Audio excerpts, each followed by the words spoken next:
Hey, Dr. Jerry Williams, Urgent Care 24/7, here to talk to you for a minute about an incredibly important topic. Are you getting enough rest? Are you getting good sleep? Well, let's talk about that for a minute because it's really important to your overall well being and health, both physically and mentally and spiritually. So, some of you may know that I have a national urgent care company called Urgent Care 24/7. We're a 24/7, 365 urgent care company that's a national company. But I'm actually a trained child and adult neurologist and also have expertise and have practiced sleep medicine for a large part of my career as well.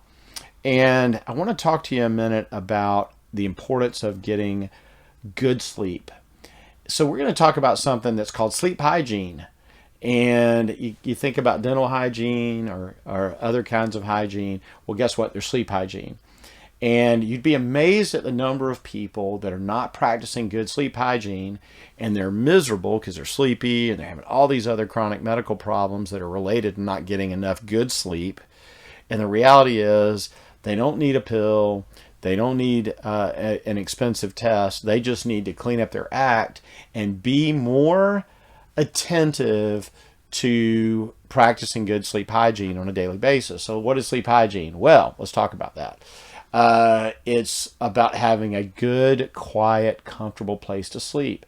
Is your bed comfortable? Is your pillow comfortable? Do you have clean sheets? Is the temperature of the room where you want it, where you sleep comfortably? Is it quiet? That's important. A lot of people sleep with the TV on. They say, oh, I can't sleep if I don't have the TV on. Well, guess what that TV or that radio or you're listening to something, guess what that's doing all night long? It's actually giving these micro stimuli that are not waking you up completely, but you're getting what are called micro arousals, where you're waking up just a little bit, where you're not getting in those deeper stages of sleep, slow wave sleep and REM sleep that are necessary for getting your brain rested and getting your body rested. So making sure you have a both comfortable bed, comfortable temperature, and quiet place to sleep, incredibly important. Let's talk about other sleep hygiene issues. Are you giving yourself enough time to sleep? I mean, now there's 6-hour sleepers, there's 8, 9, 10-hour sleepers, and there's actually some people that only require 1 and 2 hours of sleep a day. Kind of crazy, but it's true.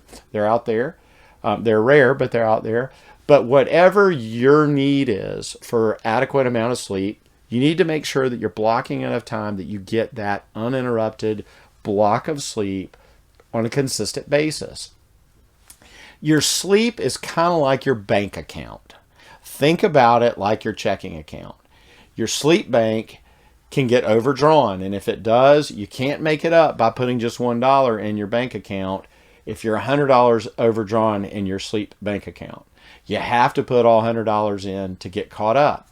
And that's exactly the way our sleep is, just like our bank accounts are. If you get behind, you're going to have to catch up on that sleep. So make sure you're giving yourself an adequate period of time to get enough rest. I, for example, am a 6-hour sleeper. I go to bed at 10, I wake up at 4. I go to sleep at midnight, I wake up at 6 a.m. Automatic, don't have to use an alarm clock. Crazy. Got an internal alarm clock, and I've always been that way. But there are a lot of people that need more sleep, whether it's 8, 9 hours, 7 hours, whatever your number is. You know how long you sleep, where it makes you feel good. And if you sleep too much, it can actually make you feel kind of hungover. So you know what your proper amount of sleep is, and you should make sure you're blocking that period of time, comfortable, quiet, temperature controlled, and for that period of time where you have a chance to get enough sleep. Now, a lot of people have problems initiating sleep and going to sleep. Well, the most common problem I see with that are actually two things. Number one, caffeine. They're consuming caffeine throughout their entire day, whether it's with coffee, tea, or sodas, most commonly, or energy drinks. Wow, that's a whole nother topic in and of itself. But they're using too much caffeine. And that can absolutely influence your ability to initiate sleep.